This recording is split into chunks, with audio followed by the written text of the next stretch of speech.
Good afternoon, committee members and members of the public joining us for this meeting. I am Claire Bannerman, the Council Coordination Manager here at Cal-ICH at the California Interagency Council on Homelessness, and I have the pleasure of opening our meeting today. Thank you for your commitment in joining our efforts to end and prevent homelessness in California and for being with us at this meeting today. Just a few reminders before we begin. This is an introductory meeting. It's a 3-hour meeting. And while we will do our best to keep to this time frame, there is a possibility we may go over timing slightly. This meeting is subject to Bagley-Keene Open Meeting Act and requires that it be an open and accessible meeting to the members of the public. The agenda posted 10 days in advance of each meeting and a quorum be met of 11 members. Public comment is allowed during this meeting, and that members do not meet in private to discuss any committee meeting matters. Please note, we will try to leave some time for committee members to ask general questions toward the end of this meeting, but if we run out of time, please feel free to reach out to Cal-ICH staff with any questions after the meeting. Okay. And then next slide. Thank you. So our agenda today will include the call to order, the tribal land acknowledgement, and the roll call. Then we will have advisory committee co-chair updates. We will have introduction to Cal-ICH and the state's response to ending and preventing homelessness, general public comment at the end, and final remarks and adjournment from our co-chairs. At the end of today's meeting, there will be an opportunity for general public comment. We allow for a maximum of 2 minutes for each comment. We welcome all public comments and feedback. However, due to the structure of this public meeting, we may not be able to respond to them. For this reason, if you have any specific questions that you would like answered, please email us at calich@bcsh.ca.gov. And with that, the advisory committee to the California Interagency Council on Homelessness is hereby called to order on this day, August 6th, 2025 at 1:04 p.m. I will now pass it to Cal-ICH's tribal liaison, Vivila Blossoming Bear, to read the tribal land acknowledgement. Thank you, Claire. We wish to acknowledge that Sacramento is the unceded homeland of the Southern Maidu, Valley and Plains Miwok, the Nisinan people, the Patwin Wintun people, and members of the Wilton Rancheria tribe who have inhabited this landscape since time immemorial. We extend our gratitude to the ancestors of all California Native American tribes and their descendants, as we recognize that wherever we are joining from in our virtual community, we are all on California Native American land. Thank you. Thank you, Vivila. I will now move us on to roll call. So this is the attendance roll call for the committee. We need a majority of members or a quorum to officially meet and hold this meeting. Committee members, after I call your name, please say present or here, and apologies if I mispronounce any names. Samaj Algier.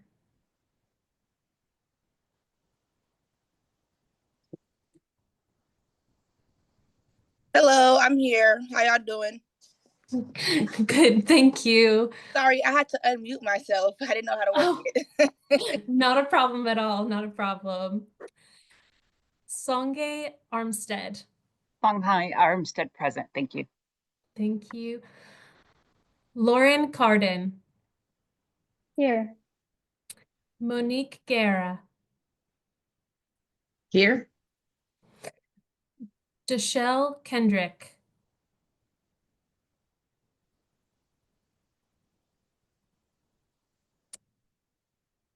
Deshelle Kendrick, I think I see your name in here.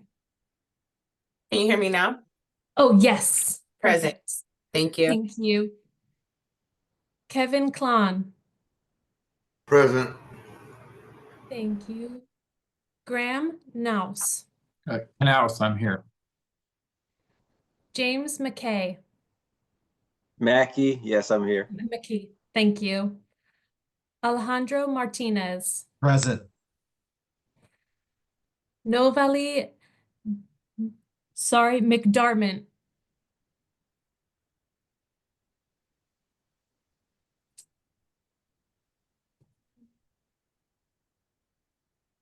Okay, I don't see Novalee.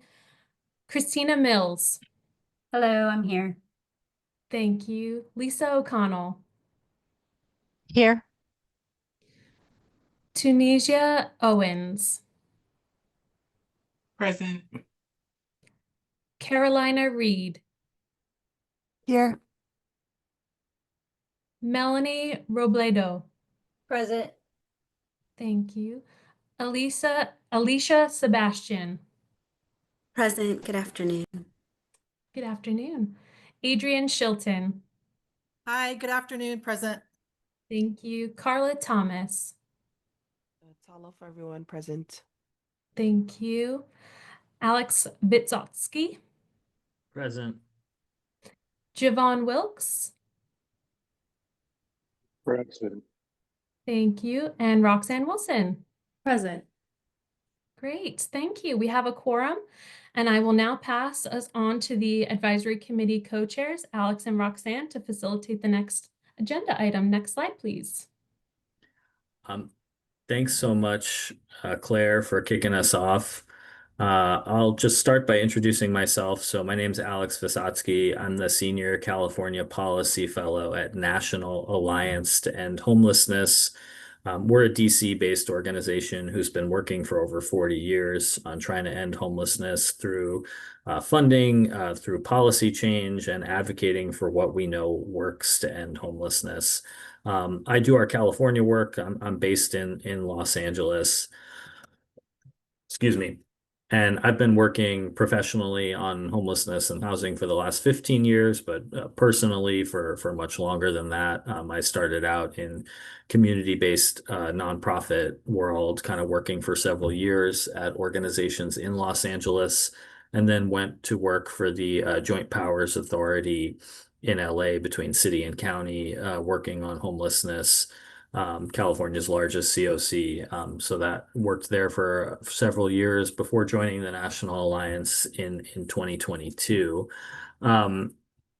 I joined this advisory committee 2 years ago for its first iteration, and have the privilege of staying on board for this next year as a new iteration of the council moves forward. We'll talk a little more about how the council looks different this year than it did in the last couple of years, and kind of what the role that Roxanne and I are going to be playing as your co-chairs. But for the moment, that's who I am, and I'm happy to pass the baton to my fellow co-chair, who is a teacher of mine and someone I've looked up to in this work for a while, and someone I learn from every time we talk, Roxanne Wilson. Thank you so much, Alex. My name is Roxanne Wilson. I am the County Homeless Services Director for the County of Monterey. My pronouns are she, her, hers. I have both personal and clearly professional experience with homelessness. I have worked in the direct service provider network. I also worked for the local continuum of care, and our region is Monterey and San Benito counties, two very, very different counties. Worked my way up through the COC, was a HMIS data coordinator, continuum of care program manager, then later on became the executive director. I've been with the county as their inaugural homeless services director for the past 3 years, and have done a lot of work in building up our infrastructure locally. I'm very, very proud of the work we do here. I realize that we still have quite a bit of work to do. And a lot of that starts here in this group. So thank you all for joining us today. I look forward to building up relationships with you, learning from you all, and just attacking this social issue from a whole different perspective this year. Thank you, Roxanne. And before we move on through our agenda, folks, I just want to take a moment to acknowledge Secretary Kim Johnson of the California Health and Human Services Agency, who is a co-chair to the council work. So Secretary Johnson, welcome if you'd like to address the advisory committee. Thanks, Megan, and thank you to all of you for serving in this capacity. I am grateful. As mentioned, Secretary of California Health and Human Services Agency, but also the co-chair of the California Interagency Council on Homelessness. And so I just want you to say, for those who are newly joining this body, We want to hear from you, and we want to integrate your voice and recommendations into the work of the council and what we're doing. That's the point. And I appreciate everyone who's giving time, wants to know that there is that intersection with the council, and that you have those opportunities to engage with us directly.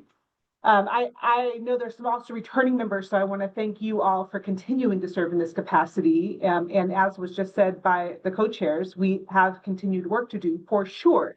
I also want to recognize the progress we're making together and where we're seeing success across the state. And it's critical for us to uplift those strategies that are working, and then again, take our multiple perspectives into how we create solutions together to even do more together. So I am just here to appreciate each and every one of you for taking the time to serve in this capacity, to again confirm that we will have opportunities and want to hear what you are advising, and just really appreciate the partnership as we are here in California doing great work to protect and commit our progress in the ways and values that we know, again, are successful. So just appreciate the opportunity to be with you this afternoon. Thank you, Secretary Johnson. Cal ICH staff, if we can go back to the presentation and land us on slide 6.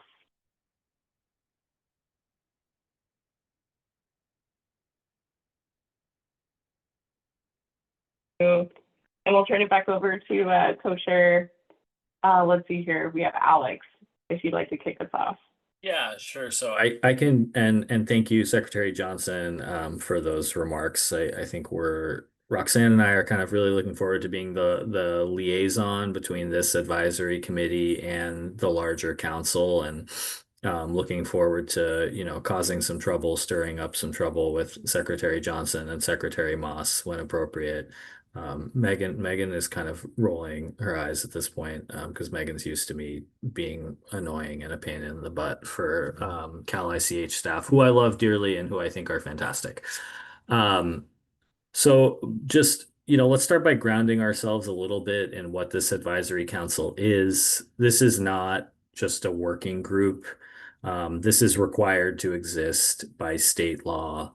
That means the council is required to hear from a diverse set of voices to ensure that our statewide response to homelessness is not just informed by those, department heads that sit on the council, but folks with lived experience of homelessness, folks with that frontline knowledge of, working in the field, and some of those, community members that hold special insight. The statute lays out specific roles that need to be represented on this council. People who have experienced homelessness, survivors of gender-based violence, youth, people with disabilities, and system partners like COCs and racial equity leaders. So you'll see some of those seats are represented. For example, my co-chair fills statutory position number 2. Javon fulfills position 4A. I think I'm fulfilling position 3, although, folks who know me know I don't really know much about anything. I just talk a bunch. But so that's kind of what the composition of this council looks like. It's really grounded in state law, and some of that state law was advocated for by folks with lived experience, by community-based organizations that wanted to make sure there was a clearer pathway into state policymaking for some of these experts. Next slide, please.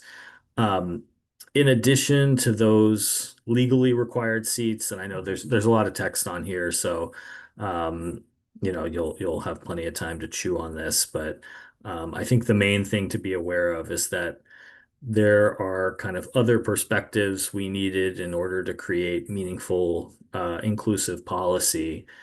So the council actually took action in March of this year to expand membership of this advisory committee. And the council moved to include tribal leaders, researchers, advocates for families, re-entry experts, rural community voices, and more. and added them to this committee. And so this committee is now, I think, really a much more fulsome representation of California's kind of homelessness response landscape. So just wanted to give some kudos to the council for taking that step and expanding membership here. We know, we need that whole breadth of voices and that whole breadth of expertise to make sure we're not leaving anybody out in the cold as we pursue state policymaking. Next slide, please. So as mentioned, right, for the first time now, this advisory committee is led by two co-chairs, myself and Roxanne. Our role, I think, is really to make sure that your ideas are heard, your ideas are surfaced and translated into conversations with the council. So we're going to be playing a role in helping coordinate with Cal ICH staff to set the agendas for these advisory committees and kind of bring that voice to the full council meetings as well. I think if you've watched public meetings before, right, if you've participated in a public body, it's not just what's talked about in the meeting, sometimes it's what's not talked about in the meeting. And there's a lot of power in setting the agendas and deciding what's on the agenda, what's not on the agenda. So I think some of us that were on the previous iteration of the council over these last couple of years advocated for the creation of this co-chair structure to try and kind of democratize the meetings more, ensure that the advisory committee isn't just weighing in on what staff are asking us to weigh in on, but that we, as the experts from the field, as the experts doing the work, can also drive the conversation a little more and make sure we're heard and we're talking about the issues of the day. So I really want to thank Cal ICH staff for kind of hearing that feedback and hearing that advocacy and making some tweaks to the council to make it, or to this advisory committee rather, to make it more responsive. And so Roxanne and myself, we're your fellow committee members. Don't hesitate to engage with us throughout the process. These co-chair positions are new and were created through this feedback, so it's a living, breathing thing. It's evolving, so don't hesitate to tell us what's working, tell us what's not working, and we're excited to kind of learn with you and figure it out as we go, and try to ensure that this advisory committee is time well spent and is making meaningful contributions to California's, homeless policy landscape. So I'll hand the baton to Roxanne to take us through a couple more slides. Thank you. All of you actually should have received an email by both or either Alex or myself. So always feel free to reach out to either one of us if you feel like we as co-chairs are missing the mark on what we had discussed in these meetings, as we are, again, translating that information and transferring it over to the council. We are here to support, we're colleagues, we're allies. As you had heard in the previous slides, the advisory committee brings together people with a wide range of experiences, lived, professional, tribal, and academic, and that diversity is one of our greatest strengths. Each one of you represents a competitive pool of applicants, and we are invited to serve on this committee not only because of your expertise, but because of the perspective you bring from your communities, your work, and your own life. The more we understand how one another's backgrounds and motivations show up in this space, the better we are able to collaborate, challenge assumptions, and build shared solutions. We're not just here to share ideas. We're here to build relationships that allow us to work across disciplines, across geographies, and across experiences. That starts with learning a little about who's in this virtual room with us. With that, we will spend the next hour getting to know one another in a brief two-minute introduction. So please share your name, your preferred pronouns, the organization represented, and how it intersects with housing and homelessness, and what impacts you hope to have to be as you serve in this committee. Now I ask that, I see that Cal ICH staff has already brought in the instructions for the introduction. So I'm going to call out each one of you in alphabetical order by last name, beginning with Samaj Algier. Hello, everybody. I'm Samaj. I represent First Step Communities. That's the group that got me started with the committee. I'm going to just be sharing my experience with lived homelessness, and I hope to bring in more ways to help just from getting views from my peers and people that I know through First Step Communities, and just spreading the word on how we can end homelessness. And, we can't end it all, but we can help. Thank you so much for that. Next, I'll call Songhai Armstead. Hi, good afternoon. I'm Songhai Armstead. I am she, her, hers are my pronouns, and I am the director of Los Angeles County Justice Care and Opportunities Department. I was unhoused as a teen, so I have that experience that I'm also bringing to this experience. I also spent time in the foster care system and was in the justice system at 18. So the department that I oversee now is the intersection of sort of restorative justice and alternatives to incarceration, and sort of moving people out of the justice system. And so what I'm hoping to bring to this work is looking for more ways that we can stop sort of the pipeline. Those who are justice impacted are often unhoused, and those who are unhoused are often justice impacted, as well as sort of the pipeline from the foster care system as well, and learning from everyone else that's on the committee. So thank you. Thank you. I look forward to learning from you this year. Next is Lauren Carden. Hi, everyone. I'm Lauren Carden. Pronouns are she, her. I'm the Director of California Housing Advocacy at Justice and Aging. I lead our statewide efforts to prevent and end homelessness for older adults and people with disabilities. And my work really centers around expanding access to safe, affordable, and accessible housing that supports aging in place and upholds the dignity of older adults and people with disabilities. My previous work was as a legal aid attorney in rural and urban settings, representing low-income homeowners and tenants in a broad range of housing matters. And I really hope on this committee that I can help ensure that older adults and people with disabilities, that their needs are centered in any policy surrounding homelessness actions, and that we remain focused on the housing first policies. So very happy to be here. Thank you. Thank you so much, Lauren. Next, I'll call upon Monique Guerra. Okay. Hello, everyone. My name is Monique Guerra. My preferred pronouns are she, her, hers. I currently serve as one of the Lived Experience Advisory Board LEAP support members. So really excited to be here. I bring both personal experience and professional dedication to this work. I too have experienced a lot of different systems of care, and currently still experience some of those with family, and just always trying to advance the community that I come from first, right? My journey is rooted in lived experience with homelessness, foster care, navigating multiple systems of care. And that's what drives the passion for this advocacy and systems change. During my time in college at UCR, I faced housing instability. So even as a youth and a young adult, but was able to access transitional housing and resources to complete my degree. So that experience really brought perspective to the resources and support systems that young people need.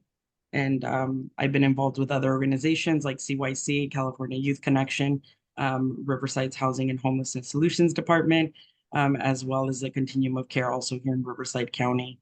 I've been in AmeriCorps Vista, and currently now serve with Cal ICH as well as a policy analyst, but was on the LEAB as a COC youth coordinator. So really excited to be here and share that experience. Thank you so much. I really appreciate you being here. Next is Deshelle Kendrick. All right. Can you all hear me? Yes, we can. Okay, thank you. Hey, everyone. Deshelle Kendrick, she, her pronouns. I'm currently with SCADP. My final date is the 22nd of August. I oversee our domestic violence housing programs, our transitional housing programs, and our permanent supportive housing programs. Currently, I am transitioning over to the YWCA Greater Los Angeles. It's out the bag, so I'm able to announce that I'll be the Director of Survivor Empowerment Services for YWCA Greater Los Angeles. I wear many hats. I also serve as an at-large director for the California Partnership to End Domestic Violence. I serve as chair of the LA City Domestic Violence Alliance. And then I also co-chair an effort for lived experience advisory work for the county. I am a thriving survivor myself, and as many folks have previously mentioned, I'm a thriving survivor of many intersections of homelessness, as well as homelessness itself, inclusive of substance abuse, human trafficking, domestic violence, sexual assault, and system impacted. I guess that's the best way to say it. And the impact that I hope to have as a part of this committee is to look at the qualitative outcomes when it comes to housing. I think a lot of the solutions are focused in getting folks off the streets, and we don't really take a look at what the recidivism rate is and point a lot of fingers at the folks that are doing the work, as opposed to considering what that qualitative data looks like. I have some knowledge about the Housing First model and where it originated from and what the full model looks like and how much of that California has adopted. And I look forward to exploring the sustainable solutions that Housing First also offers, and bringing it to this committee if possible. So happy to be here. Thank you very much. Deshelle, thank you so much for sharing your experience, expertise, and time with us. I appreciate you so much. The very next person on the list is Kevin Klon.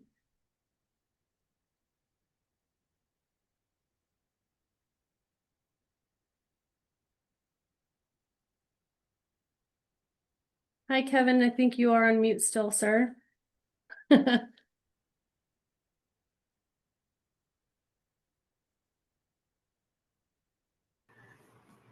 Hi, I'm Kevin. My pronouns are he, him, and his. And I'm a retired painter after 40 years and also a college student. And I first started having contact with the homeless when you had to really look for the homeless back in the 90s. And now it's a little different. And so I'm just learning. I hope to bring a perspective of I was homeless myself and many decades of seeing the homelessness change and how it's changed. So I'm happy to be here. A little nervous, but thank you. Thanks, Kevin. We're all a little nervous. Appreciate you being here. The next person is Graham Knaus. Hello, sir. How are you? I can do this. Sorry. I had to step out because I had a office emergency to handle. So I literally just ran up 5 flights of stairs and then heard my name. So I'm not, why don't we do this? Circle back to me so that I can be appropriately helpful in responding to this item. Sure, we'll give you a few more minutes. Next is James Mackey. All righty. Good afternoon, everyone. I'm James, he, him, his. Happy and grateful to be part of this group. This mission of Cal ICH to make homelessness rare, brief, and a one-time experience is something I'm deeply passionate about and I work toward every day. I manage the case management department for a large federally qualified healthcare system center, and its community medical centers in Stockton and Solano counties. And from developing our Transitions Clinic Network program, which helps formerly incarcerated with reentry and healthcare navigation, to working with our healthcare for the homeless program. This work is my mission. It's personal. I'm formerly incarcerated. I spent 28 years incarcerated. And when I came home, I was in transitional housing for a pretty good while. And before I was able to reunite with my family. And I'll never forget that frustration and helplessness that I felt at that time. Also, my eldest brother, Donald, spent like 40 years unhoused in Stockton. And unfortunately, his life ended on those streets just a few years ago. And so I guess I'm here to help to ensure that these policies that we help bring about are compassionate, effective, and shaped by voices of people who have lived experience. And I'm excited to get to work. Thanks so much, James. Excited to work with you on this. We'll do one more before we loop back to Graham, if that's okay with you, Graham. Okay. The next person on the list is Alejandro Martinez. Good afternoon, everyone. Alejandro Martinez. You all can call me Alejandro. My friends and my mom, when she yells at me, calls me Alex. So feel free to, call me Alejandro or Alex. Hopefully not Alex when you're mad at me.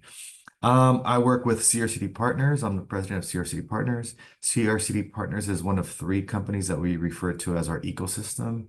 The main company is Coalition for Responsible Community Development. It's located in South Central Los Angeles. The second entity is CRCD Enterprises. It's our construction company. They also do all of our workforce programs. And then our company is called CRCD Partners. We're responsible for all of the permanent affordable housing real estate developments. We build housing for homeless individuals, families, veterans, seniors, and just regular low-income folks. Our company was created because actually just 20 years ago, we're celebrating our 20th year, because youth in South Central were dying at really high rates compared to other parts of the county. They were also going to jail at higher rates than any other parts of the country, and they're also becoming homeless. So if we could keep our youth from dying on the street, going to jail, or becoming homeless, then we're winning. We're changing and affecting someone's life. I hope to contribute here by my experience in developing affordable housing, by the experience of working for a group that provides services to residents in South LA, particularly youth. We're one of the larger social service providers here in South Central. I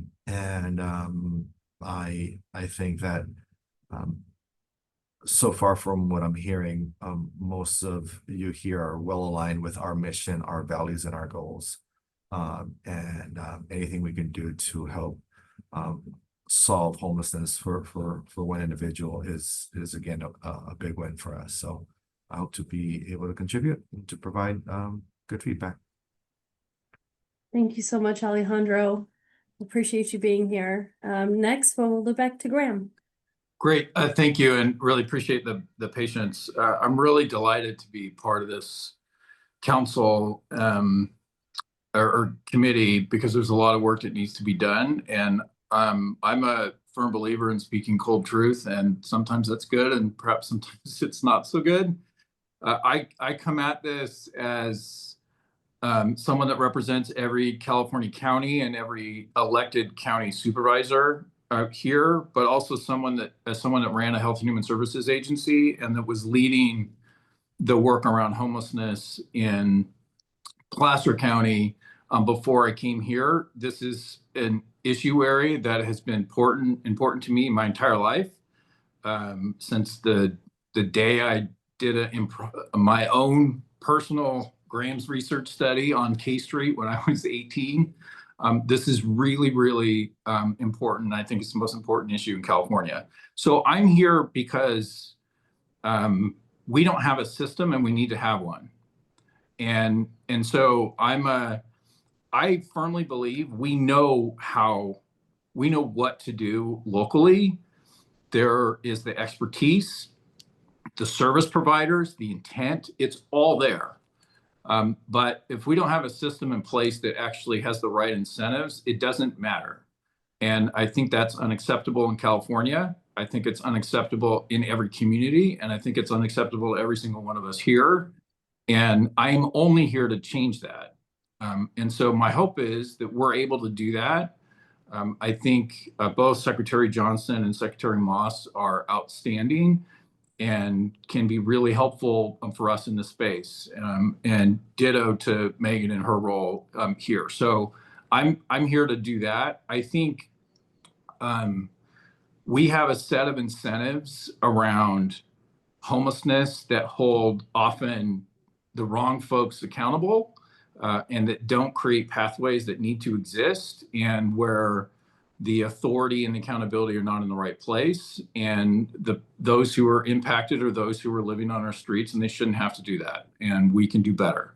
So that's my hope, is that we move quickly, we map out a system that can be done, and we empower those who can deliver the services in the most effective way.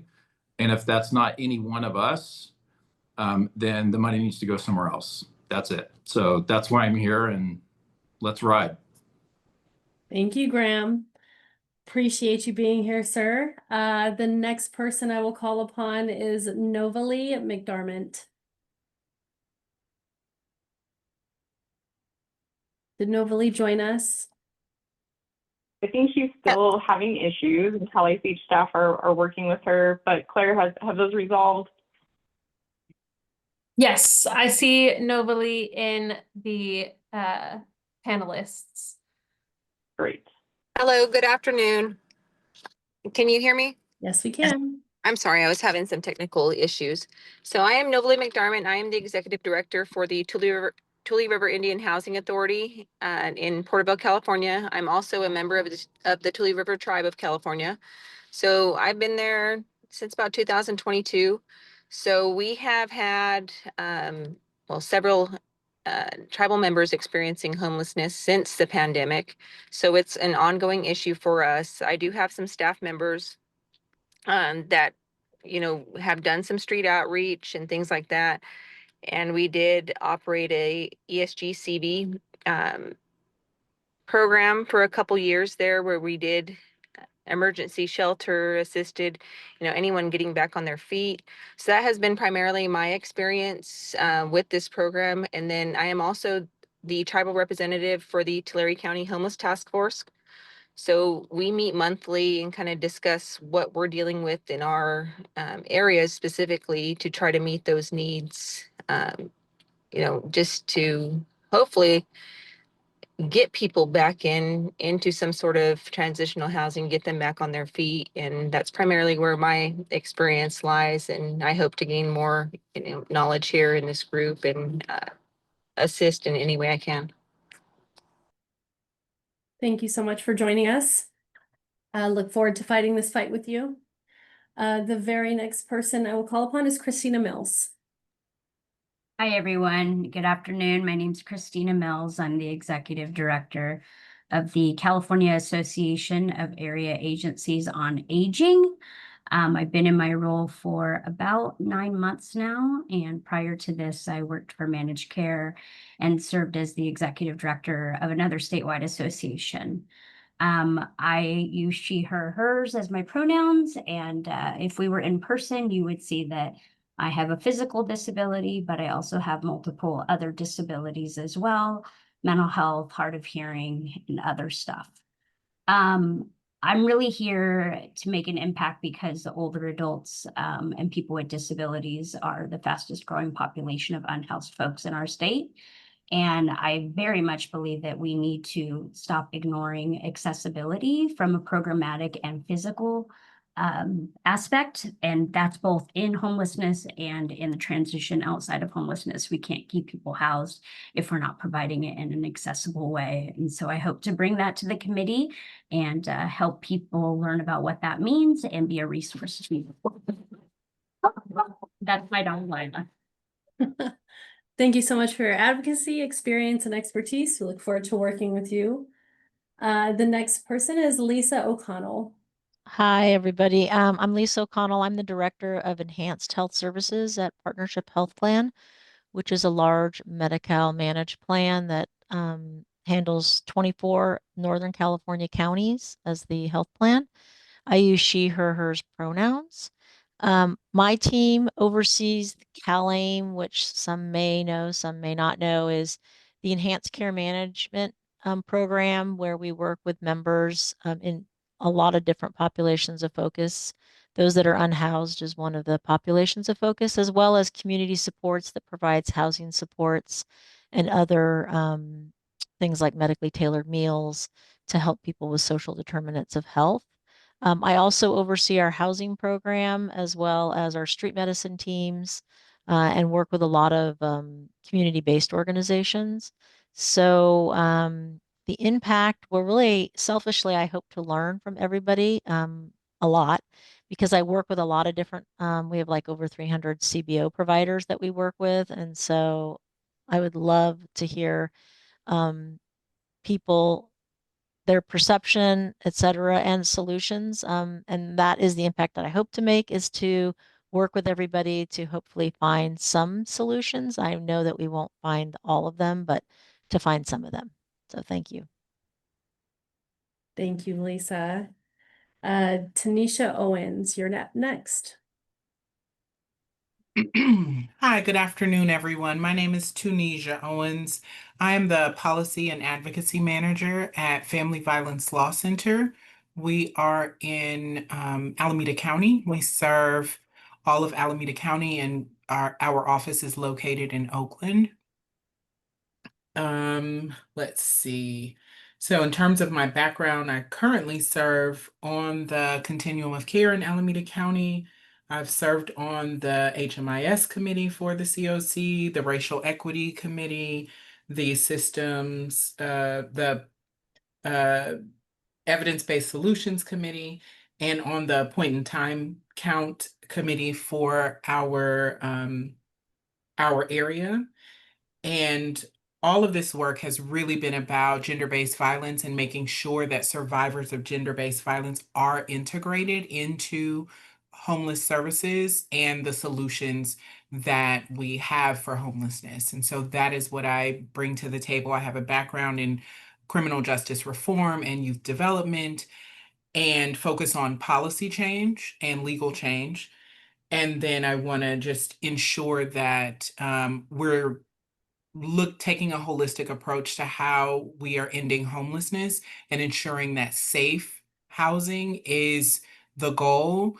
Housing itself is, of course, the goal, but also ensuring that people are safe within the housing that we find for them. And so that is why I'm here. That's what I bring to the table. I hope to learn from everyone here. Thank you so much, Tunisia. I would say that some of my heroes come from Alameda County. Looking forward to working with you as well. Carolina Reed.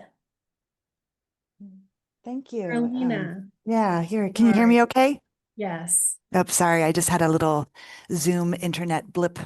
I'm so excited to be here with all of you. Thanks to Cal ICH for inviting me, and I'm looking forward to working with everybody. I use she, her, hers pronouns. I am a professor of city and regional planning at UC Berkeley, and also the faculty research advisor at the Turner Center for Housing Innovation.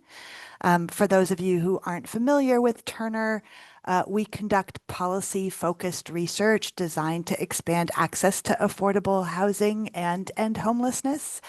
We've had the pleasure of collaborating with Cal ICH staff on some projects, and as well as some providers and practitioners that I also see on the Zoom. Our current research centers on things like permanent supportive housing. How can we expand it? How can we make it better? How do rapid rehousing programs work? And where do we need to bolster them to be more effective for families over the long term? We're working on some of the same things that Lisa talked about related to CalAIM and how we can better connect housing and health funding. And I love affordable housing finance. So if anybody wants to geek out on that, happy to do that with you.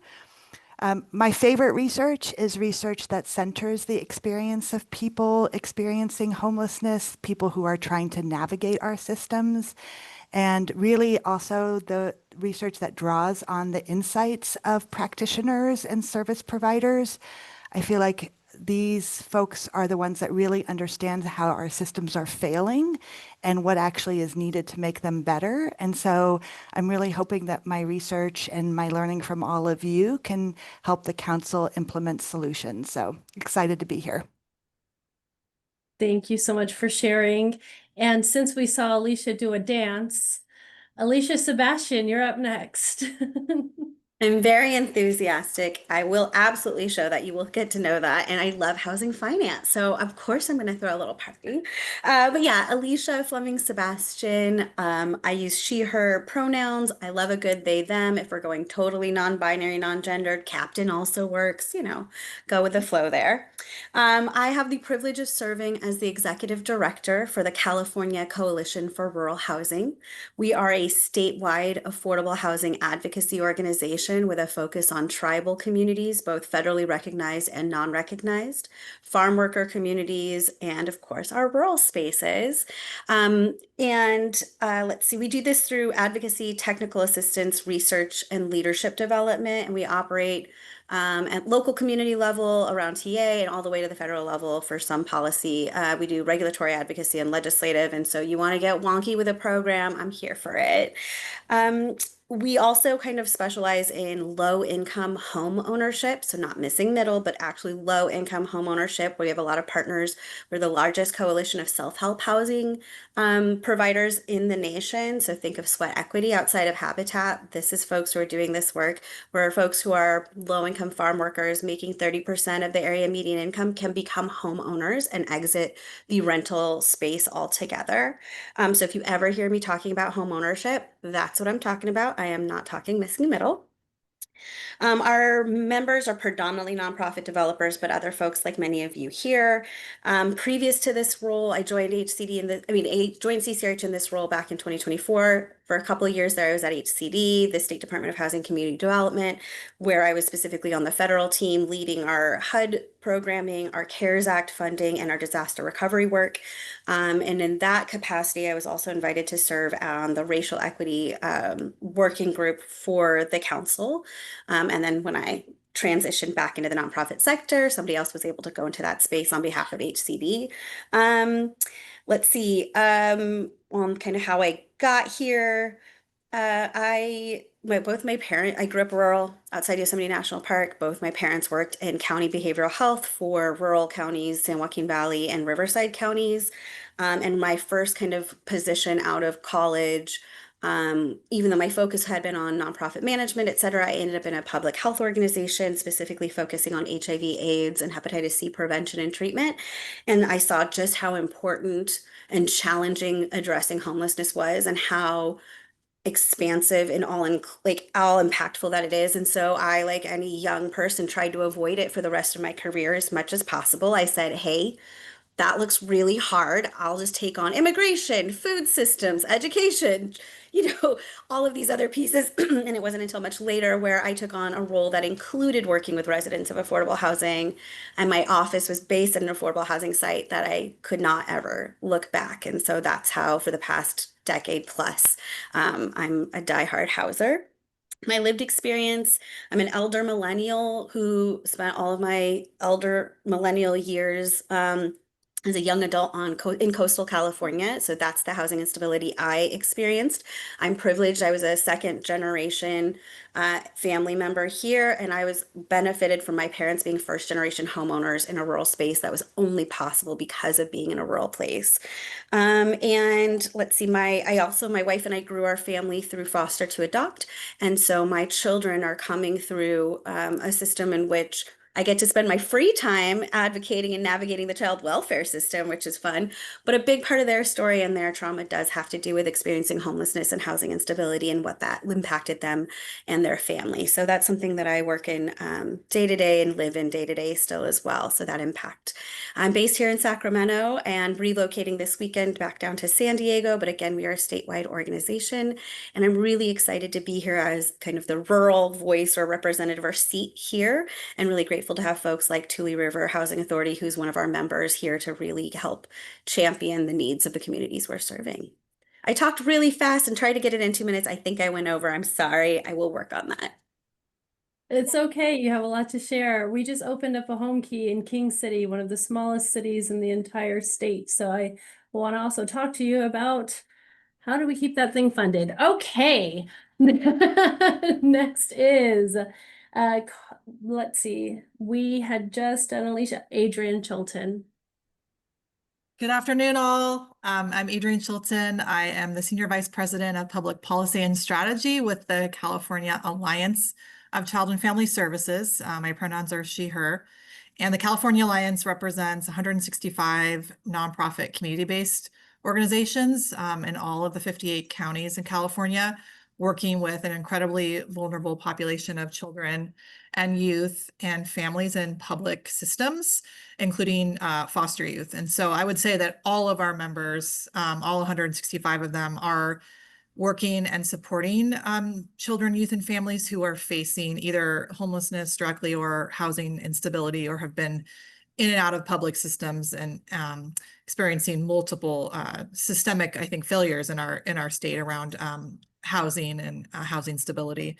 And in fact, two of the remaining sponsored bills that the Alliance has that are making their way through the final stages of the legislative process are related to transitional housing programs in our state, and trying to eliminate barriers to providers standing up these programs. And these are specifically for foster youth and former foster youth. And as we all know, we have to do so much more for this population. The outcomes are not good.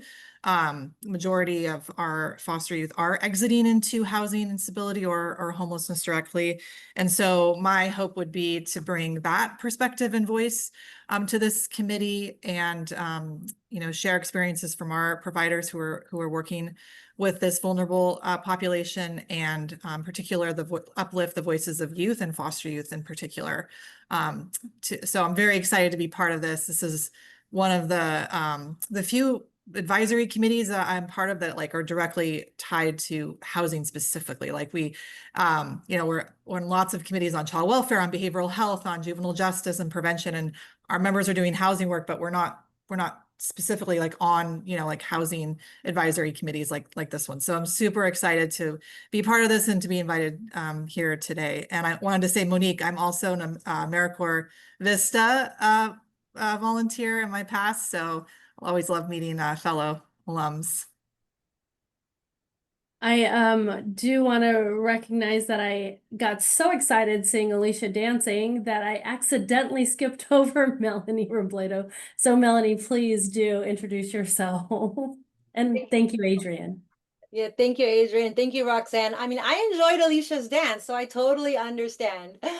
Thanks for that. My name is Melanie Robledo. I currently lead housing reentry initiatives at Impact Justice, where I oversee programs like the Homecoming Project, where we've unlocked a hidden resource, 137 million spare bedrooms in the United States. I'm also on the California Interagency Council of Lived Experience Advisory Board with my peer Monique, who you've all met already. I recently joined the board of directors with the global nonprofit A New Way of Life, and I previously served on the steering committee for the Just Home Los Angeles project with the LA City Mayor's Office. My work focuses on reentry housing solutions that support individuals returning to community after incarceration.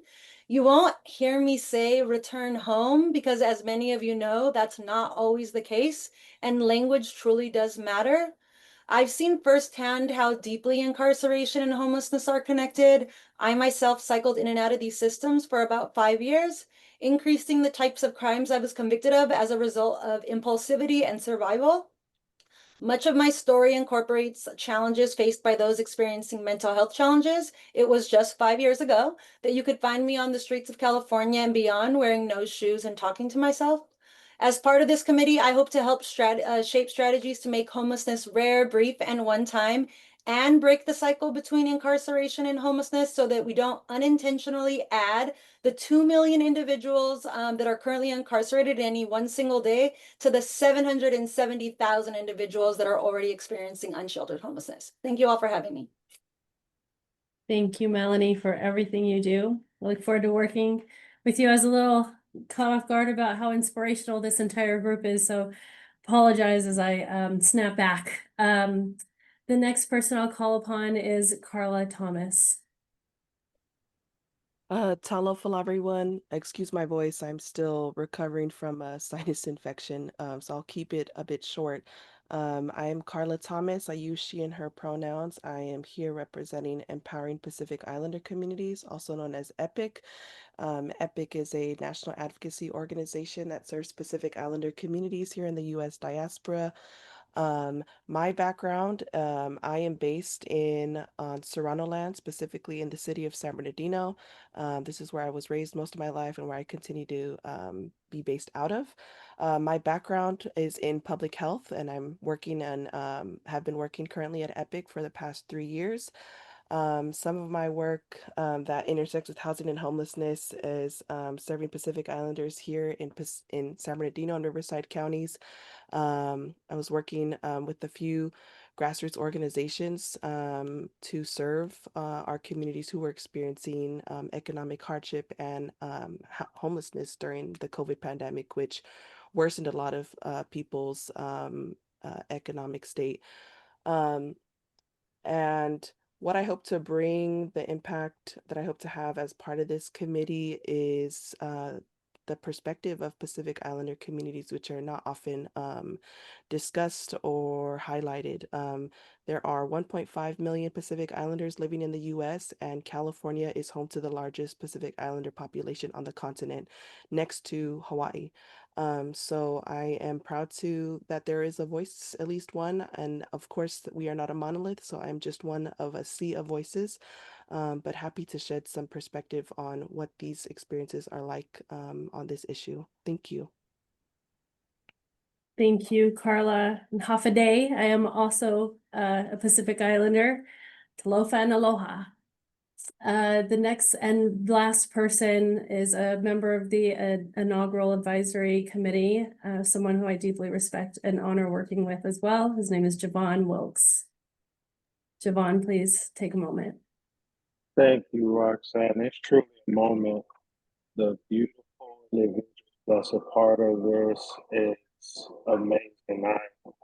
I said this before, it's like living out my dream where I get to see individuals climb from experiencing homelessness to being in the trenches to being in the trenches and work as expertise. Like having that is essential to moving this work forward. And I'm Javon Wilkes, Executive Director with the California Coalition for Youth, where we do public policy and advocacy, make sure that we respond to crisis through our statewide California Youth Crisis Line and build community. And we have done that for over 40 years. And I've been a part of the agency for about 20 years, close to 21, considering I've been with the agency as a youth and being past Cal ICH advisory member. I've been blessed to, one, just see this work move forward, but to see where we are now. So, Roxanne, with you, like, just being in awe of this group and the work that we have to move forward. We are going to be passionate, as Alex said in the beginning, when Kim was here, we are going to get into some good trouble. And we're going to keep our hearts focused on the individuals who need us most to show up day in and day out, not only in our jobs, but as humans and doing what is most important, as I would say, and known as Ubuntu, which is we are, I am because we are. And so thank you, everyone. Thank you to our chair and co-chair for dedicating more time to moving us forward. And just again, blessed to be here next to everybody. Thank you so much, Javon. And thank you all again for your introductions. Alex and I have spoken about this group a couple of times. We are very much honored to be asked to extend our time here as Javon as well. And we look forward to working with you over this next year before all of us term out, the OGs of the group term out.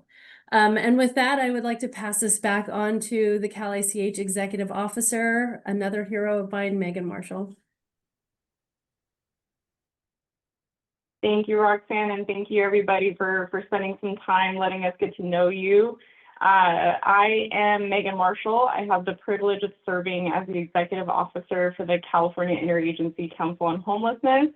And prior to my appointment to this position by Governor Newsom in 2023, I served nearly 20 years working across county health and human services systems, including public health, behavioral health, housing, and homelessness. Was most recently the Director of Public Health for Placer County, but spent the bulk of my career in Sacramento County. So that background, working across multiple sectors at the local level, has really shaped my approach to this position. I have said this in many a public space, and I will say it here, you could not have found a bigger critic of the state of California than Megan Marshall prior to this appointment. But I'm very honored and privileged to be here to affect change, and certainly with this group. So that's a little bit about me. I just want us to sort of spend some time in this next section. It's supposed to serve as an onboarding and orientation. The benefit of having this advisory committee virtual means that we could have members up and down the state and ensure that we include folks in our rural communities, from our tribal communities. The downside to that is that everything must be done in this virtual public space. It can be a little bit awkward, but the intention of this next portion is to provide each of you with a foundation of information to ensure that all members feel confident contributing to our statewide efforts to prevent and end homelessness, regardless of your background. There's a lot of material to cover, but would ask that you save your questions until the end of the presentation. And at the end of the presentation, I'll open up space for advisory committee member reflections, questions, perspectives on what resonated most. So I invite you to listen through that lens. But as a gentle reminder to members of the public joining us today, time is reserved at the end of our agenda for public comment, should you wish to ask questions or make a statement in reaction to this presentation. If we can go to the next slide, please. Great. So this slide is meant to give you a high-level overview of the different players Cal ICH partners with and to help orient us to the governance structures that shape how homelessness is addressed in California, or not addressed, rather, in California. It's important to begin by acknowledging that no one single entity is named in state law as the lead agency responsible for addressing homelessness. Instead, responsibility is distributed across multiple layers of government and community. So I want to start first with California's First People, tribal governments. California is home to 109 federally recognized tribes, more than any other state in the country. Each of these tribes is a sovereign government with the right to self-govern and manage their own affairs. It's very important to acknowledge that not all tribes are land-holding tribes. Some have ancestral territories, but do not currently have trust land, which can limit access to resources and federal funding streams. Others may have land, but have faced barriers related to remoteness, infrastructure, jurisdiction, or community backlash.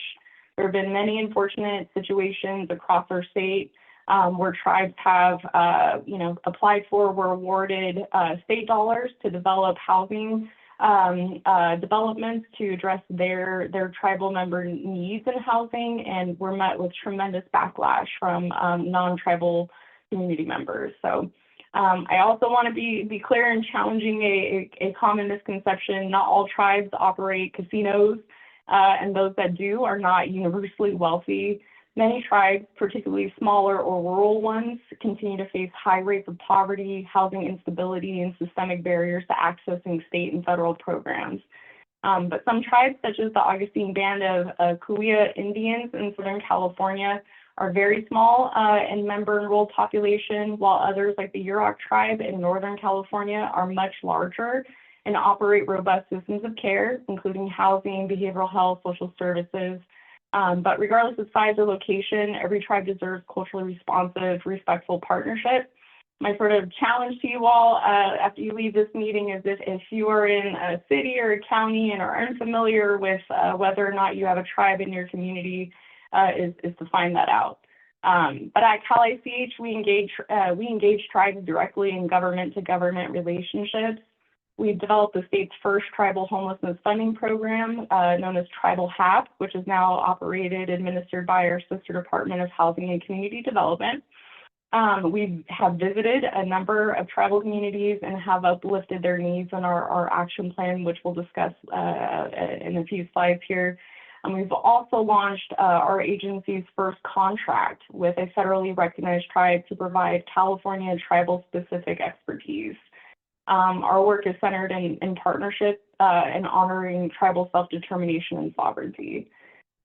Next, we have 483 incorporated cities in California. These cities have their own governing powers. They can adopt local ordinances, operate city police and fire departments, and manage land use decisions. Cities like LA, San Diego, San Jose are some of our largest urban areas. They play a significant role in the homelessness response, particularly through shelter, outreach, and local services. I do just want to note that you'll see it says there's nice little asterisks above that indented line, 483 incorporated cities in California. That number does and can change. I've just become aware yesterday that there is a new city, so that number very well could be 484 today. And you'll see that there's a sort of a variance there. It says 10 to 14 big cities, and that number is dependent on population size. And so cities with a population over 300,000 are considered to be a big city. You'll notice that there are some little dots. Those are actually stars, but they look horrible on the slide. Those dots represent our current big cities in California. But I want to acknowledge there are fewer dots than there are not dots, which means that the majority of our state, and all of our diverse landscape is rural and not as big as some. So let's see here. Then we have unincorporated areas. Graham, I would love for CSAC to do a whole presentation for the council, perhaps for the advisory committee, certainly for various state departments on our county populations. But we have the unincorporated area, we have 58 counties in California, and their roles in homelessness are especially important. Counties typically run the safety net systems like behavioral health, social services, and public benefits that many people experiencing homelessness rely on. But at the same time, counties often serve as the backbone of the interagency coordination and funding distribution. So just want to acknowledge the very important role that counties play. Last but certainly not least are the 44 continuums of care in California. These are local planning bodies defined by defined by federal law, responsible for coordinating housing and services for people experiencing homelessness. They are HUD's primary vehicle for distributing homeless assistance grants. And some continuums of care cover a single city and are very small geographically speaking, like Glendale. Others span multiple counties, like the large Northern California COC that includes 7 counties. So what does all this mean? Why is it important? It means that addressing homelessness in California is inherently complex. No single entity can do this alone, and that's why Cal ICH's role is to coordinate, align, and support these partners, tribes, cities, counties, and COCs, so we can move toward a more unified and effective system. The shared responsibility model is also why your voice on this advisory committee is so important. You bring a diverse range of perspectives and lived experience across these different systems. So next slide, please. All right, because we each come to this work from different angles, it's really important that we ground ourselves in a shared understanding of the problem that we've been asked to help solve.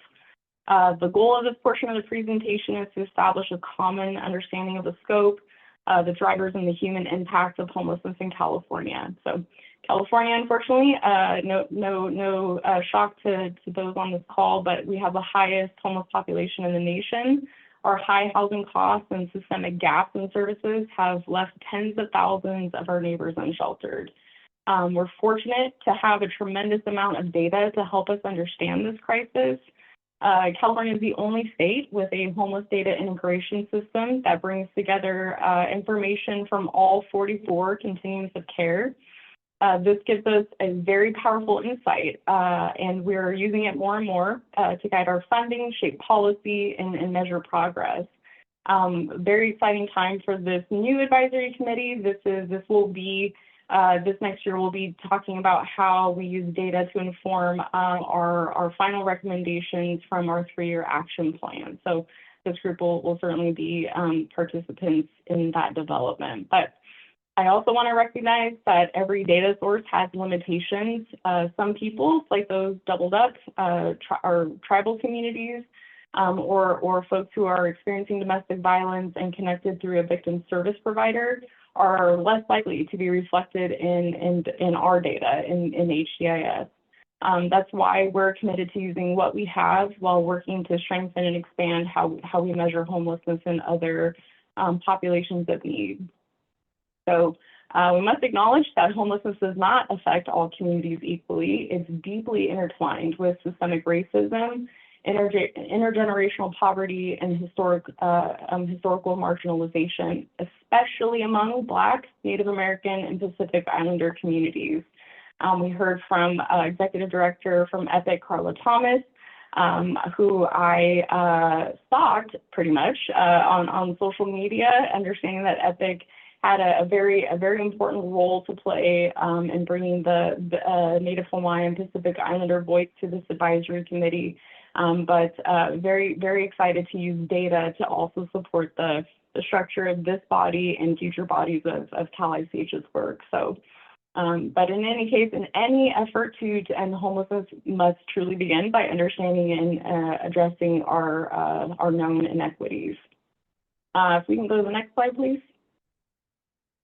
All right, so this slide is simple because the facts are very sobering. For every 5 Californians who access homelessness services, only 1 exits to permanent housing in that year. 4 remain unhoused, even after doing what we've asked of them, seeking help, engaging with the system, showing up. And this tells us that we don't have a problem with effort, whether that's from service providers, the individual themselves. We have a problem with throughput. We're doing the outreach, offering services, but we don't have enough housing to offer people a true exit from homelessness. And this is why the crisis remains visible in our communities. People are entering the system, but there's nowhere for them to go. So they remain stuck, and as a result, so do we. So naming where we are really helps ground the work ahead. And if we want different results, we have to be clear on what needs to be scaled. All right, next slide, please. Great. A lot of text on here. I will hit the highlights. But now that we've grounded ourselves in the reality of the crisis, its scope, and the disparities, as well as the limits of our current response, it's important to shift to Cal ICH's role in addressing it. California's approach to homelessness is complex, spread across dozens of state departments, our 58 counties, 14 big cities, 109 federally recognized tribes, and our 44 continuums of care.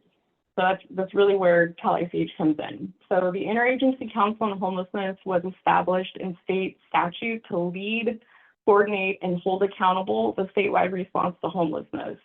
We bring together 19 state departments and agencies to work from a shared action plan that drives measurable outcomes. If you had not heard of the California Interagency Council on Homelessness before joining the advisory committee, or were unaware that the state of California had an action plan to address homelessness, neither did I before being recruited for this position. But that's something that we're working to remedy. So our job truly is to connect the dots to ensure that our investments are aligned, our programs are effective, and our local partners are supported to do the work on the ground. And just as importantly, we're charged with centering equity and lived expertise at every stage of that work. Next slide, please. All right, lots of text again. Again, I will hit the highlights. This slide helps distinguish between 2 key components of our work, Cal ICH as a team and infrastructure, and the work of the council as a high-level decision-making body. Both play an important but distinct role in shaping California's response to homelessness. So I'll first start with Cal ICH. We are led by an executive officer, that would be me, and supported by a professional team of policy experts, data analysts, community engagement leads, and technical assistance providers.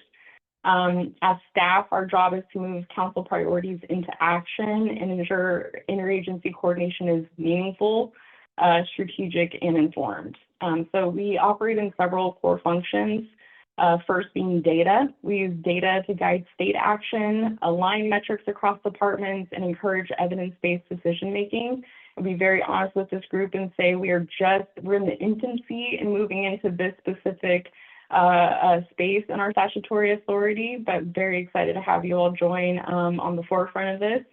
But this includes improving understanding of what strategies work for whom and under what conditions, and what dollars it takes to move those solutions forward.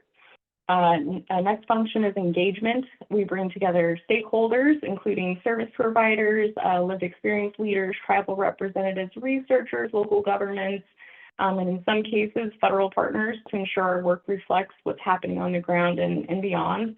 The advisory committee represents one of many groups that engages with folks, and we'll talk about the others in a few slides. But we're also a developer of guidance and tools. We have recently moved in the space of developing toolkits, memos, and guidance documents to clarify policy expectations, lift up best practices, and support implementation. Technical assistance, we identify gaps and develop needs in local systems, recommending targeted support. Again, we're in the infancy in developing our full technical assistance offering, but something we're super excited to have this group help us develop. Amplification and communication, lifting, again, spreading innovation, getting folks started in developing their own programs and policies, communication, really excited to move into the space of helping the general public as well as the media sort of better understand the work being done and people impacted.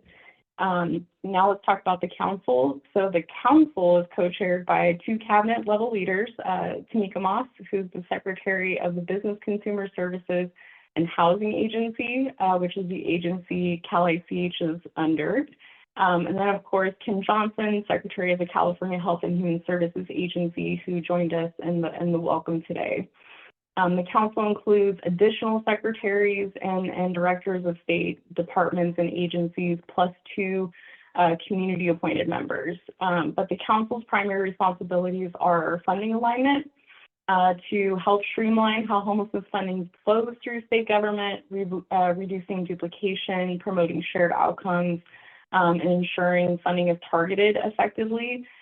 Similarly to what I said for Cal ICH, the council is just now moving into this space of its statutory authority. Also very excited to further develop and refine our policy and decision maker engagement. In issuing recommendations to, of course, our governor and to the legislature through legislative proposals or other avenues, but your insights as a committee are definitely going to shape those recommendations, particularly rooted in real world experience and systems knowledge. So why does all this matter? Why is it important?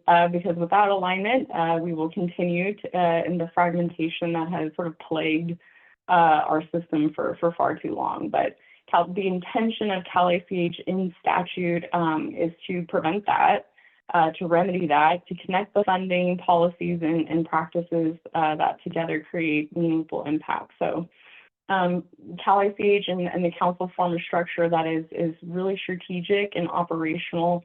And your role as advisory committee members is to be the critical bridge between those levels, ensuring that our work is relevant, equitable, and responsive. So as many of you know, California's approach to housing and homelessness is evolving in really exciting ways. Under the governor's reorganization plan, effective July 1 of 2025, the newly approved California Housing and Homelessness Agency will be established.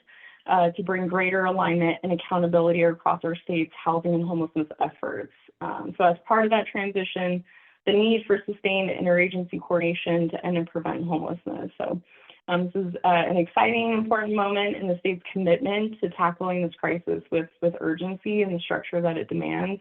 For those of you who have been who've engaged with BCSH over the years, the Business Consumer Services and Housing Agency, we often refer to ourselves as the island of misfit toys. It's sort of everything in state government that didn't fit elsewhere. So we have everything from cannabis enforcement to horse racing to consumer affairs and licensing, and then housing and homelessness. So really excited to have solidified in state law the existence of a standalone agency to address what is arguably our priority crisis of the day. So if we can go to the next slide, please. All right, this is a very simple slide. Just meant to depict the departments who are on our council, and includes the secretaries for major state agencies, plus 2 community members who have deep expertise. I think at this point, if you have anything to do with homelessness, you know the name Dr. Margot Kuchel from UCSF Benioff Institute. She was appointed by the Senate to our council, and then we have longstanding council member appointed by the Assembly, Veronica Lewis. So really incredible group of people, tremendous amount of opportunity to move good policy forward. And as I continue to say, we'll continue to say, I'm very excited to have you all part of that. So next slide, please. Okay, so the Interagency Council is charged with continuing our state's momentum towards greater statewide leadership and coordination to prevent and end homelessness, right? The council discusses and makes decisions regarding interagency policies to maximize the impact of state programs and resources. And major decisions by the council, as intended by statute, is to be informed by input from the advisory committee. We also have our Lived Experience Advisory Board, which is not included in statute, but is a critical component to the work Cal ICH is charged with, as well as our various working groups. So the council could pose questions, ask for input, and provide tasks to these groups, but the advisory committee was created in statute to ensure that the council receives expertise from a variety of stakeholders. So members are appointed by Cal ICH co-chairs Secretary Moss and Secretary Johnson. You all applied for a position on our advisory committee. It was a competitive application process, and who you see in front of you today is a result of that process, and incredibly happy to have you all. But the committee is intended to create guidance to inform council decisions, provide input on interagency policies, and address questions or tasks posed by the council. And they also advise council members, the Lived Experience Advisory Board, and working groups as requested. The Lived Experience Advisory Board includes individuals with a variety of experiences in homelessness. The LEAB informs a broad range of decisions made by the council and help guide and assess the implementation of its priorities. Want to recognize that the LEAB is made up of 11 members currently, all across California. We have folks as far north as Humboldt, and then as far south as San Diego, and everywhere in between, with at least one of our members continuing to experience active homelessness. And so this body's voice is incredibly relevant, incredibly timely, and very much appreciated by our council, and I'm sure will be as well by our advisory committee. You heard in their introductions, we do have 2 members from the LEAB who are on the advisory committee. Very excited to have a little bit more touch points for each of our various bodies to have with one another. So these groups are charged with taking these priorities, whether internally developed or as decided by the council, discussing them, creating plans for implementation, and providing ultimate recommendations to the council. Council identifies priorities for the groups. You can see, like, it's all it's cross-directional, right? Bi-directional, cross-directional. Each of these groups is intended and invited to engage with one another. So next slide, please. Okay, this is a very important slide. You've heard folks say, we had an inaugural advisory committee. We have 3 members from that inaugural committee returning with us on this committee, but this is really just the second advisory committee to exist for Cal ICH since our implementation in 2016. So very exciting. But what was missing in the first advisory committee, and not for any other reason than the rubber met the road as soon as it was in statute. So the committee was, put together immediately. But what really was missing was role clarity and roles and responsibilities, identifying the meaningful opportunities for the advisory committee to engage with the council and with Cal ICH. So as we begin our work together, it's really important to be clear about the advisory committee's role, not just what you all do, but I would argue as important to that is what we don't do. So on the left side of the slide, you'll see what the advisory committee is. I will spend some time going through each one of these. First and foremost, the advisory committee is a strategic advisory body to help ensure the council's decisions are informed by expertise, lived experience, and real-world implementation knowledge. The advisory committee will review and provide input on select policies, documents, and council decisions, especially during early development phases when feedback is most useful. Also to serve as a subject matter expert or experts on key areas of homelessness response system means that the insights are critical to help shaping strategies that are effective and equitable. The advisory committee collaborates with the lead and working groups to co-create recommendations that cross multiple domains, and importantly, act as thought partners to Cal ICH staff, not just as reviewers at the end, but contributors throughout the process. So now on the right side, we've outlined what the advisory committee is not a decision-making body. That role belongs to the council itself, composed of agency secretaries and department directors, as we've discussed. Also not here to solve individual programmatic concerns or act as an oversight body for specific providers or local jurisdiction partners. We also don't operate in isolation. The work is intended to align with and support other structures within Cal ICH, specifically the council, and not to replace or override them. And finally, we're not responsible for implementing programs. Our role is to inform, elevate, and recommend. So this framing is really meant to support a productive partnership and ensure that our time together is focused, collaborative, and impactful. In a few slides, I will ask you to hold us accountable for ensuring that our work aligns with our goals on the topic of accountability. I will hold this body accountable for focusing conversation and efforts on what's in the purview of the council. Next slide, please. All right, so in addition to convening the council, the advisory committee, our lead, and various working groups, Cal ICH has a dedicated team of staff who carry out day-to-day work of advancing our efforts to end and prevent homelessness. We're currently housed within the Business Consumer Services and Housing Agency, or BCSH, but as I mentioned a few slides back, we will be a standalone department under the newly created California Housing and Homelessness Agency. That transition will happen in July of 2026. So each of the divisions, so we're structured in 2 branches currently with 3 divisions. Each of those divisions has a unique role in supporting all of our statutory mandates, but I'll focus on the division within policy and innovation. So we have the research and data division, which plays a critical role in helping us understand what's working. They lead on data analysis, evaluation, evidence-based building, and focus on translating information from HDIS into actionable insights. They also help ensure that racial equity and lived experience are reflected in how we interpret and use data. And part of the research and data division is the HDIS team, who manages the development, configuration, and ongoing maintenance of HDIS, which again, I'll say is the first of its kind in the country.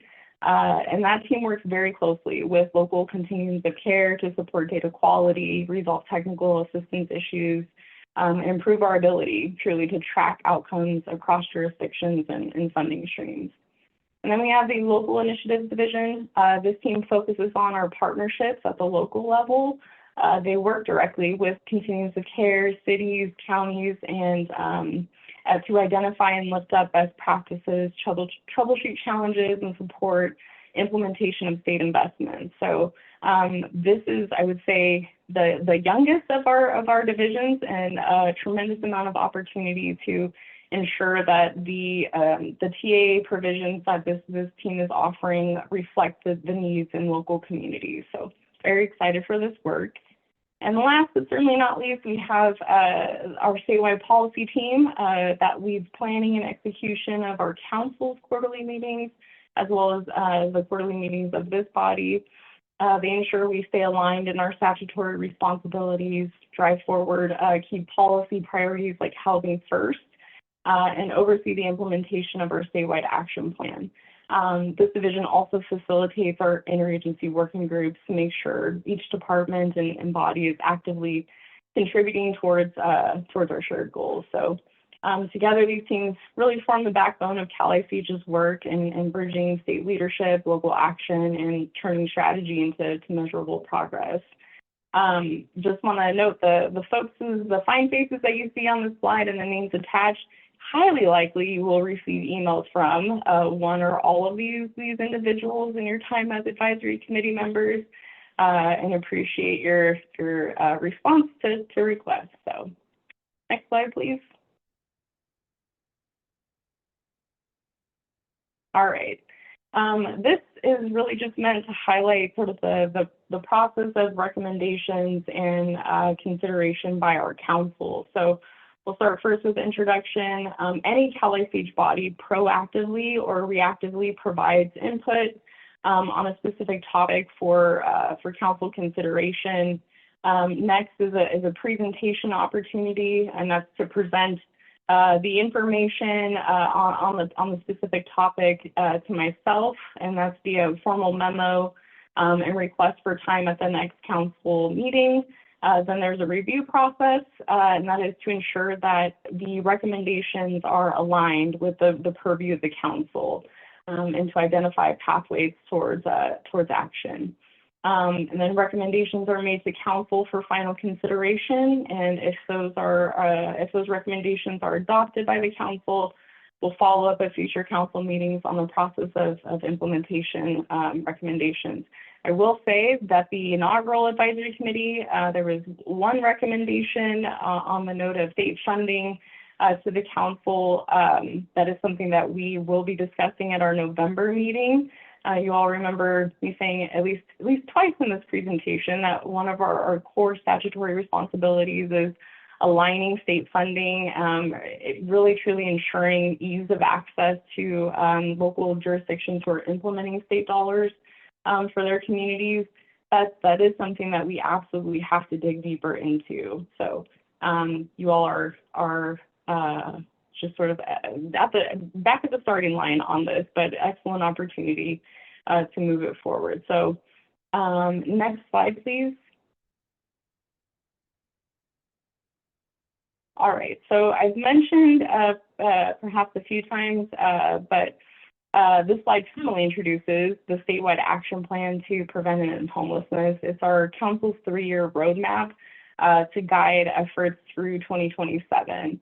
The plan outlines a coordinated, measurable strategy for how state departments and agencies can collectively reduce homelessness, not just through services, but through systemic change. At the heart of the action plan are 5 interconnected goals, and these goals define what progress looks like, and together they reflect our commitment to both immediate impact and long-term solutions. Goal 1 is to help more people leave unsheltered homelessness. This is really about reducing the number of people living outdoors by increasing access to shelter, interim housing, and certainly permanent options.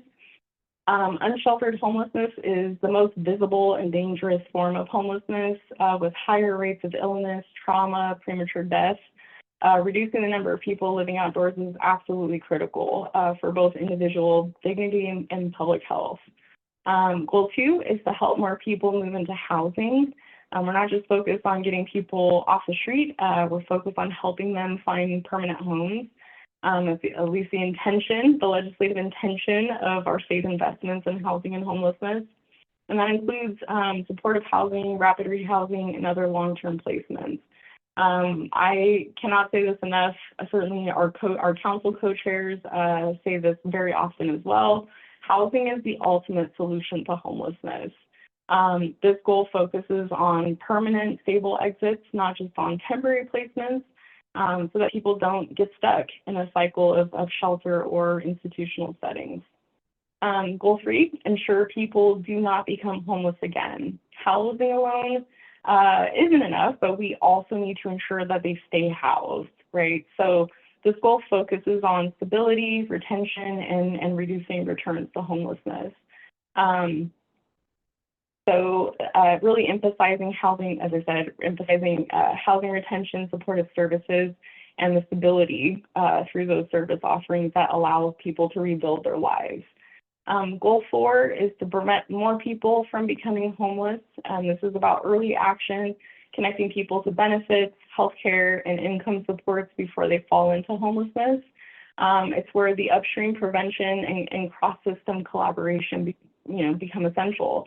Every entry into homelessness, I say, is a failure of upstream systems. This goal focuses on early intervention. We have not fully scoped out the methodology for this goal 4, but are working really closely with our partners at Health and Human Services Agency through a first of its kind data sharing agreement to fully scope this out, and hope to have that completed by December. And last but certainly not least, goal 5 is to create more housing. At the core of this crisis is a housing shortage. This goal reflects our need to permit and build more affordable housing, especially those with the lowest of income. So we cannot solve homelessness without dramatically increasing the supply of affordable and deeply affordable housing in California. This goal addresses the structural shortage that keeps thousands of our neighbors in crisis, even when they're connected to services.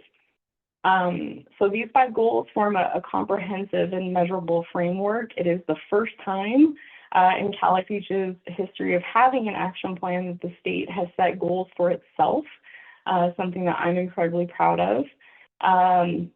You'll hear us refer back to these goals throughout our work, and I'm looking to this body to hold us accountable. This is my ask of you all, to hold us accountable by asking how our work is supporting these goals.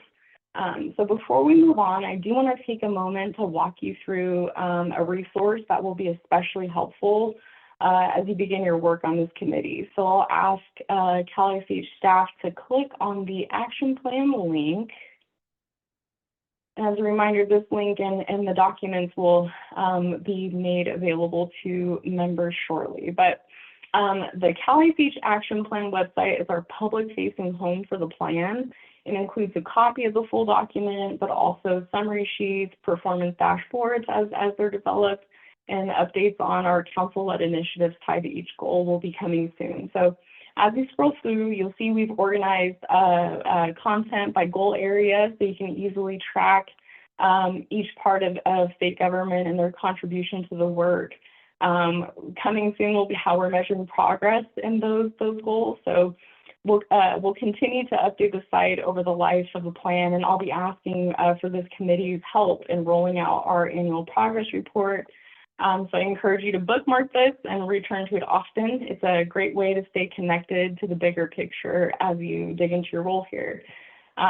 So really fun updates from what was just, a one and done plan of action plans of old.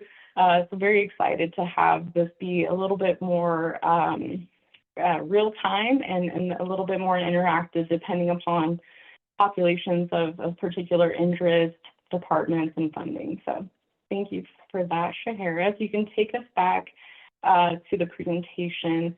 But before we move on, I do also want to briefly acknowledge the federal landscape around homelessness policy and its shift.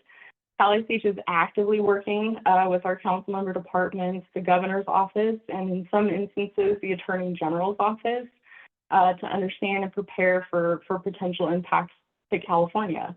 Really, our top priority is minimizing disruption and ensuring continued support for Californians experiencing or at risk of homelessness. So we're not in a position to discuss the details further today, but just please know that we will keep this body informed and share more as we learn more. So thank you for your understanding and your patience in these times. But all right, so if we can go to the next slide, please. Oh my goodness, we've made it. So we've covered a lot about the landscape of homelessness in California, the structure and role of CalICH, where this advisory committee fits into that work.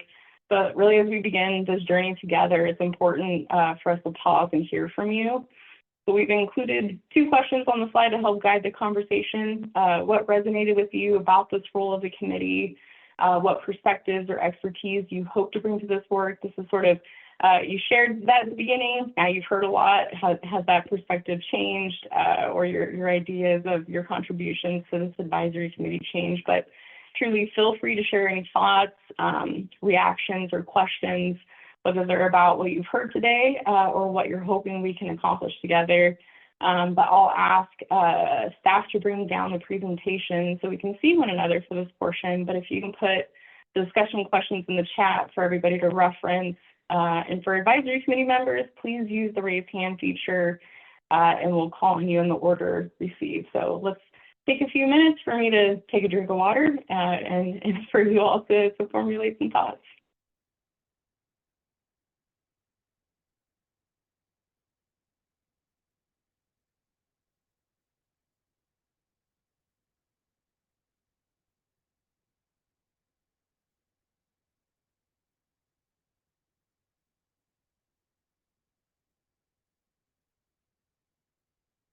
Are you all telling me I did such a thorough job at explaining CalICH and the advisory committee that there are no questions?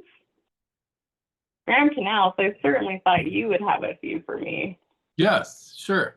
Oh, hands. Here we go. Yes. Yeah, I see hands now. That's great. I even put my hand up because like I asked you to. Thank you, Graham. Yeah, thank you. I always do what you tell me to do, so I put my hand up.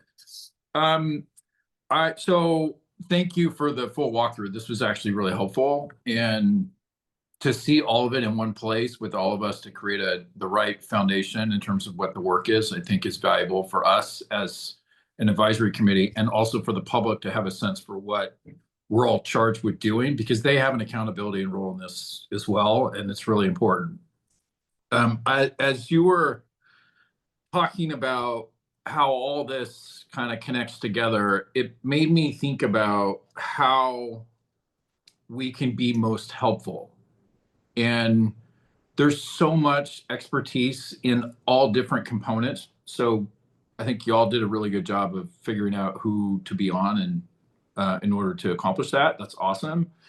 And want to make sure we get to the end goal, which is to have real progress that occurs. And because ultimately it isn't about us, and then ultimately it's not about ICH, and it involves the governor and the legislature. So I'm just going to throw this thing out in case it's helpful, and you can toss it or whatever.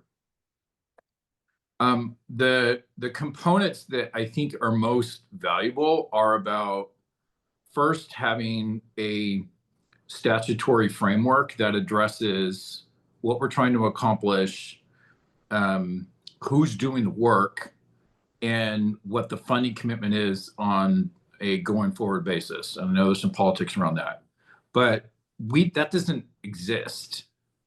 There's nothing in state law that says that we're to really do anything around homelessness.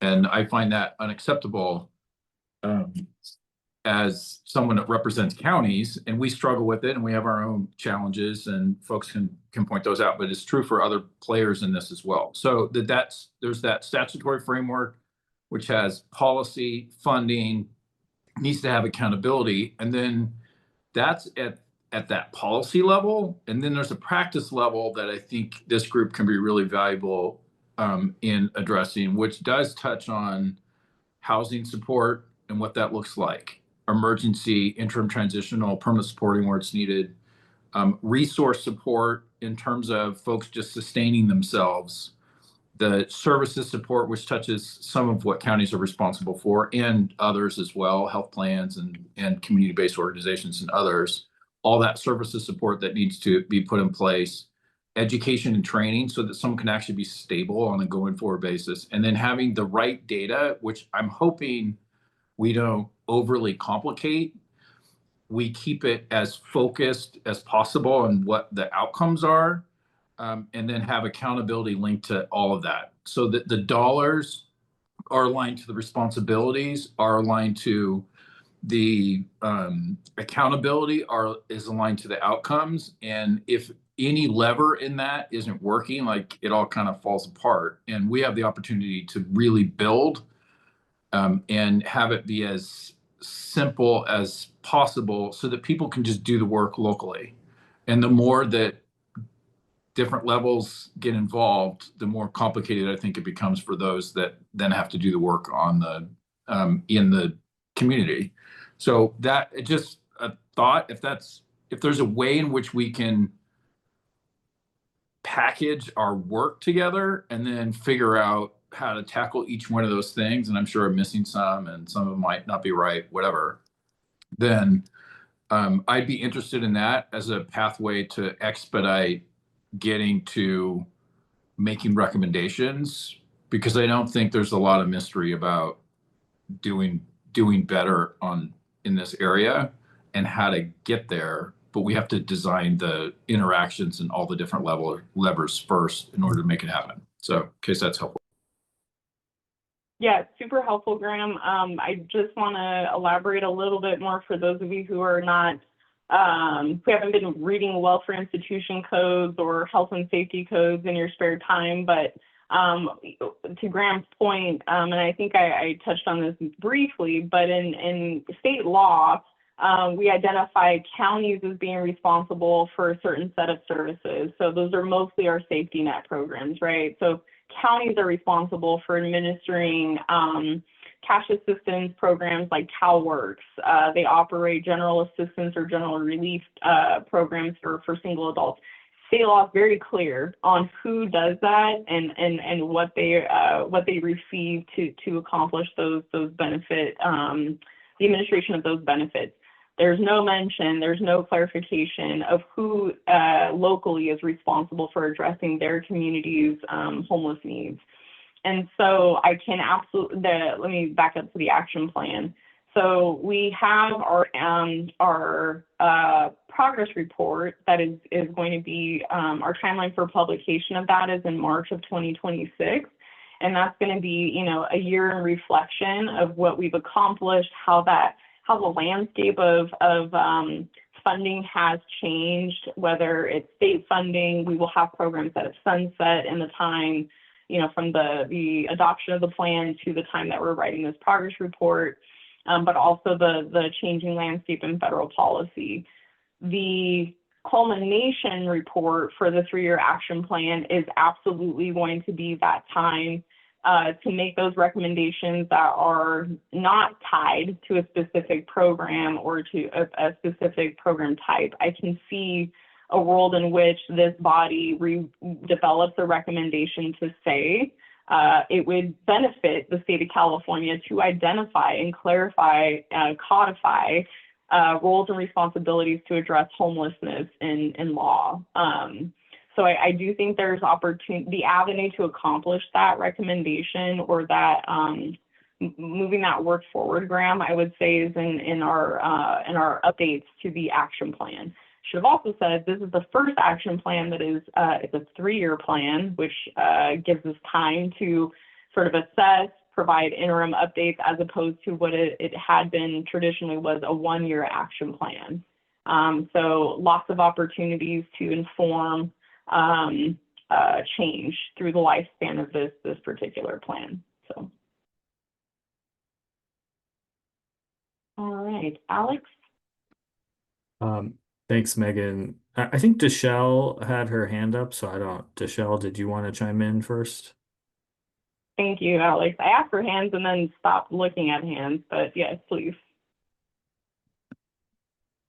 Well, Deshelle's hand went down, so maybe maybe something else came up. But I appreciate you mentioned. I want to ditto pretty much everything Graham said. Totally agree that that's important, and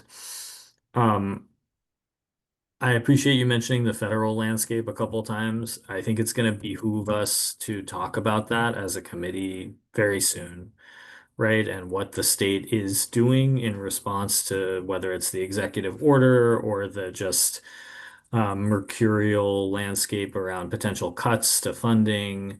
I, as somebody watching the state legislature and watching the administration on housing and homelessness, it's felt like a little bit of business as usual, while we're watching just major changes happening to the federal administration. And so I think it would be really important for us to have a voice in advising the interagency council on what steps the state should be taking to have a more kind of fulsome response. Because ultimately, folks on the street, the service providers, like they don't care whether we're in the silo of state or whether they're in the silo of federal. They just know that the larger set of resources is going to be cut or is going to be moving radically away from what we know works. And the other thing, just to actually answer the question that Claire put in the chat, I think in terms of the role of this committee, I heard a lot of things, Megan, that I heard you lift up a lot of best practices. You talked about things like throughput. You talked about, that it's not necessarily a fight between, shelter and housing. It's housing that ends the homelessness. Shelter can play a role. Some of that feels somewhat divorced from what we sometimes hear from policymakers, whether it's in the legislature, sometimes from certain folks within the administration. So I think what resonates for me is that this body can be a voice of best practices when the politics may make it hard to kind of carry that voice into the legislature, into other statements. And so, let us be a megaphone for what you sometimes can't say or what sometimes folks in the legislature need to hear from you all. Yeah, I will absolutely take you up on that, as I've done with many of you already. But to Alex's point, as I mentioned in my sort of introduction, I am appointed by the governor. I'm a governor's appointee. There are lines and room for folks who are appointed by the governor, certainly civil servants, our colleagues in the legislature. There's a tremendous amount of opportunity coming this year for us to, and I'll say this very plainly, like Cal-ICH historically has not had relationships with the legislature, and that has to change. And so we're sort of inserting ourselves in those spaces. There's a cohort for new members of the legislature, their staff to participate in these learning cohorts. I will be facilitating the first ever cohort on homelessness coming in October, but are also offering to our council member departments who have various committee hearings, our support in attending those hearings with them. I can also see a world where Cal-ICH is asked to do a presentation for a legislative committee, and we ask members of our advisory committee to attend and join and to share in the storytelling. So yeah, I appreciate that, Alex. Adrienne. Hi, thank you. My comment or question was actually along the same lines as Alex as well. And I was thinking about the administration's executive order around homelessness and how harmful most of that, all of it would be for the populations that we're working with. Like, how do we pivot or was so helpful to hear, background on the plan and like sort of how we work together with the full council. But like, how do we pivot when something like that, either, federally or state is happening, either good or bad? Like, do we ever issue statements? Like, for example, in the, administration's executive order, do we weigh in or could we weigh in on policy bills, again, positive and or harmful? Like, how do we pivot, or how do we, be more, I guess, visible to our policymakers? So that was just a comment and question I had too. Yeah, and I unfortunately not going to be able to say too much else other than what I offered in the presentation. We are, though, working very closely with our colleagues in the governor's office and the attorney general's office to understand the potential impacts and doing those assessments of California's investments that are also braided with federal dollars and the worst case scenarios for our continuums of care, for our counties, for our cities, our providers who are all implementing these things locally, to do our best to ensure that those services, those folks are not having a major disruption in their lives, whether it's in the service or in their literal housing. So there will certainly be more to come, I think, in the next several weeks.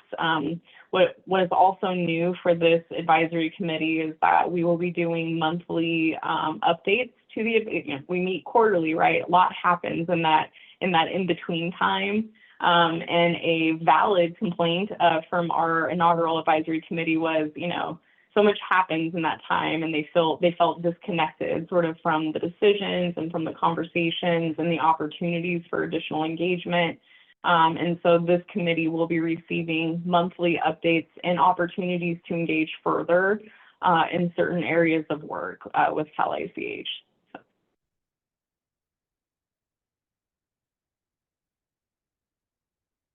I am going to, okay, I see no additional hands. I will open it up one last time before we are very, very early in our agenda, but that is okay. This is a lot of information to cover, to absorb.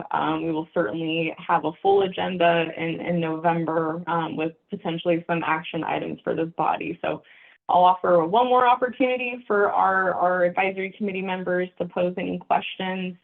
If not, I will pass it to Claire to move us on to the next item. Oh, I see a hand.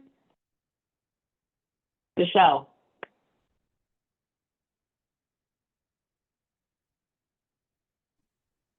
Hi, sorry, I switched to my phone and it's confusing.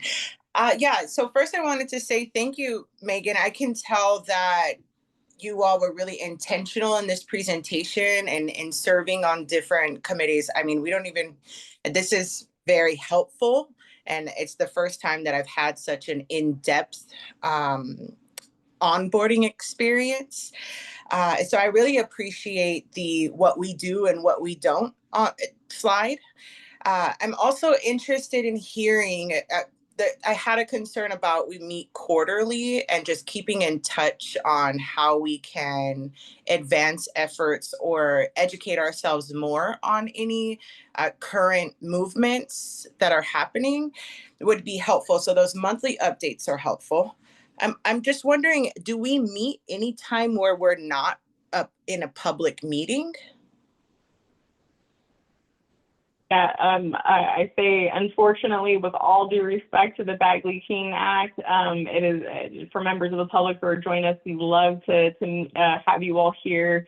It is just it becomes a little challenging when you have these virtual settings. So unfortunately, we cannot because this is a Bagley-Keene meeting, cannot meet outside of the designated meeting times as a body. We cannot discuss matters related to the advisory committee, not in a public setting. So that is a little bit of a challenge for us.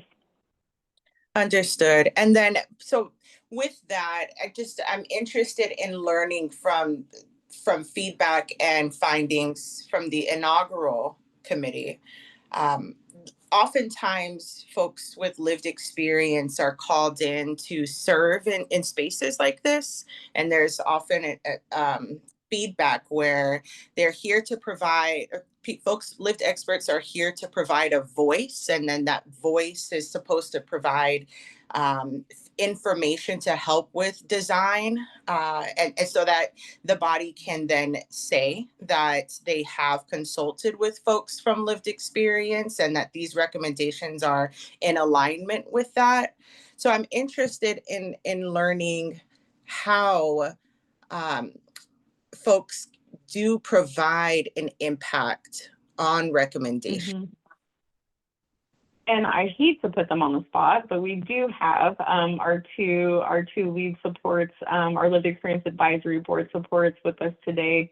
Melanie or Monique, I'm wondering if you want to just share a little bit about your experience and how Cal ICH has engaged with the LEAB, and then have returned to close the loop on the expertise that you've shared with us. That's helpful. Thanks.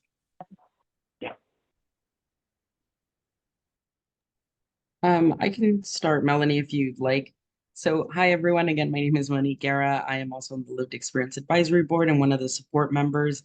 I think one of our more recent projects was around Housing First. And so those principles and how exactly are we supposed to carry out Housing First in local communities, but also how do folks in local communities feel about Housing First and its implementation. And so we were able to give feedback around the ways that we think it should look like when you're implementing Housing First correctly, but also with a person-centered view, and making sure that you are trauma-informed, and not just giving care and services, but access to housing support networks. And so being able to share that experience around Housing First principles was helpful. And so just one of our Housing First policy specialists was coming into meetings, sharing the information, and then sharing how resources, materials are incorporated or created based on our feedback.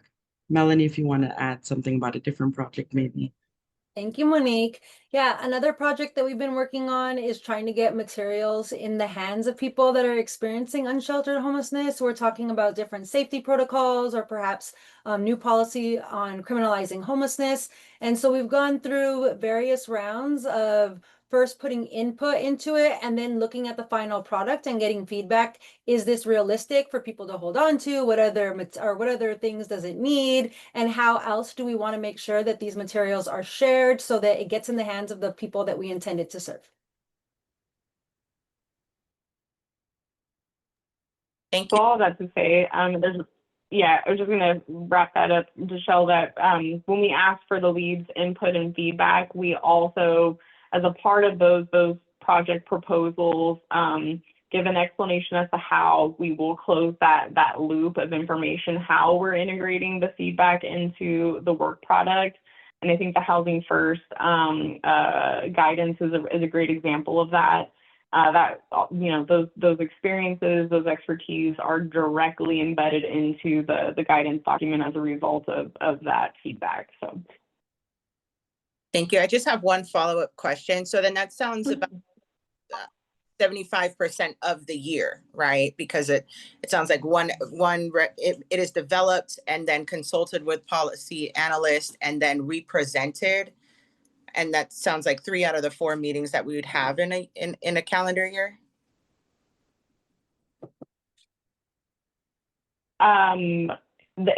I would say yes. So this is a 2-year term too for each of our new members, and so the onboarding is sort of takes up one of those quarterly meetings. We are not opposed to meeting more often if that's the desire of this body, but we recognize that folks have full-time jobs and lives outside of Cal ICH Advisory Committee commitments. We do have to have a quorum in order to hold a meeting. But if that is something that this body wants to consider, we can absolutely accommodate additional meetings if we have, wanting to ensure that the time is spent meaningfully for you all. So if it's a desire to look at specific work products or policy areas, we can also call special meetings. So statute requires a minimum of quarterly meetings, but we can certainly increase that if that's the desire. That's helpful. Thank you. That's all I have. Thank you. All right, so I will ask one last time because we are so early in the agenda. But seeing no hands, I will thank you all for listening to this very lengthy explanation of a very complicated system. Again, thank you all for your support in this work, and I will pass it to Cal ICH staff person Claire Bannerman to move us on to the next agenda item, which is me, just to say that the next steps for this committee is our quarterly advisory committee. The next meeting will be held on November 5th from 1 to 3 p.m. We will be reviewing the group's charter.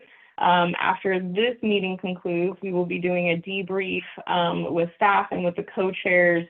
And as I mentioned, we'll be providing monthly updates to this body on sort of the evolution of policy and goings-ons in housing and homelessness. But after this meeting, you'll be sent your full onboarding packet, which will include the charter that we do ask for you to review ahead of the November meeting. So with that, I will pass it to Claire to facilitate the next item.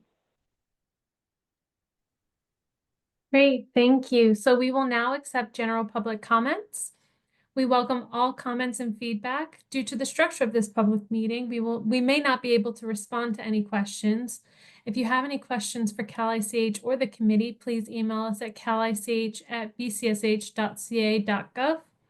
Everyone will get 2 minutes for their comment. A Cal ICH staff member will soon share their screen with a 2-minute countdown timer, and we will warn you when your time has expired. If you are connected through Zoom, please select the raised hand icon in the meeting window on your computer.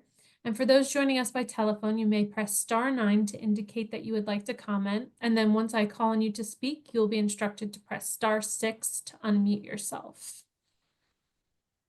All right, and then Josh, if we could have the 2-minute timer up.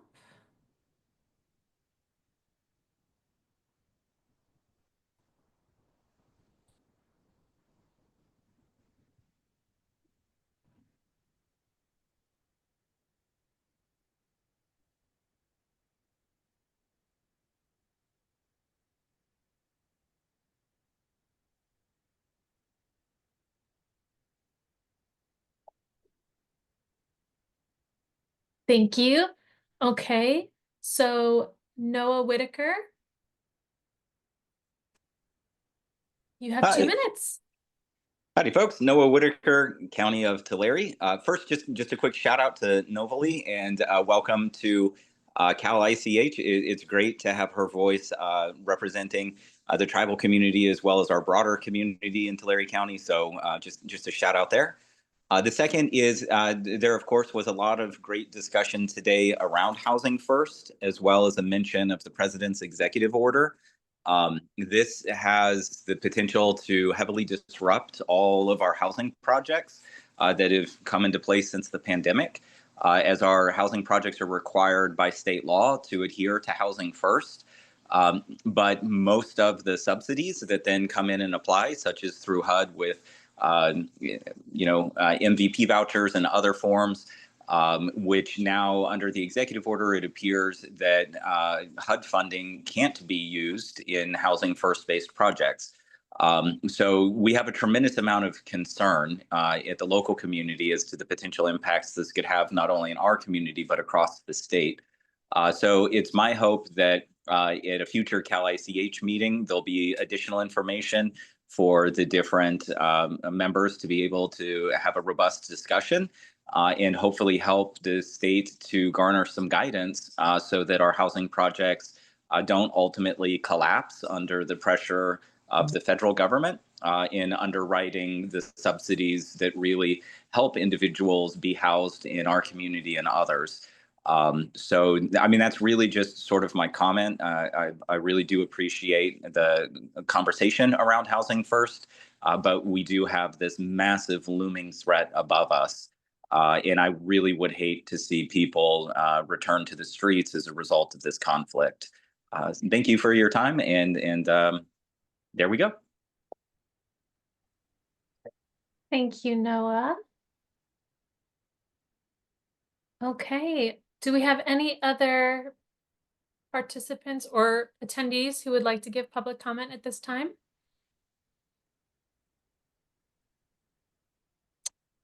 Okay, Gregory Fearson. All right, you can unmute. You have 2 minutes. Thank you very much. I'm Gregory Farron. I'm going to try and turn my cell phone off so it doesn't interfere. Anyway, I'm on the Behavioral Health Board for Sonoma County, and we're, as you know, very much engaged in developing an integrated plan for all of the money in the health department around homelessness, from a behavioral health and substance use disorder point of view. It's the first time in my experience that we've actually had a chance to build strong wraparound services to a whole lot of homeless facilities. I bring it up because somehow during the time of our either development of the plan or once it's produced by early next spring, I would hope that the Interagency Council on Homelessness would want to hear and braid our plan and our funding and our services into the services traditionally perceived by you guys as within your scope of responsibility. I don't want at the state the same thing we've always had at the local, which is the kind of siloization of homeless programs and homeless services and behavioral health and substance use in other silos. So I'm here to say that we're doing our job in the behavioral health world, and we hope that you take notice of that and that you integrate that as much as you can into what you're doing. Thank you very much. Thank you, Gregory. Okay. I will give one last chance for attendees to raise their hand if they would like to make a public comment.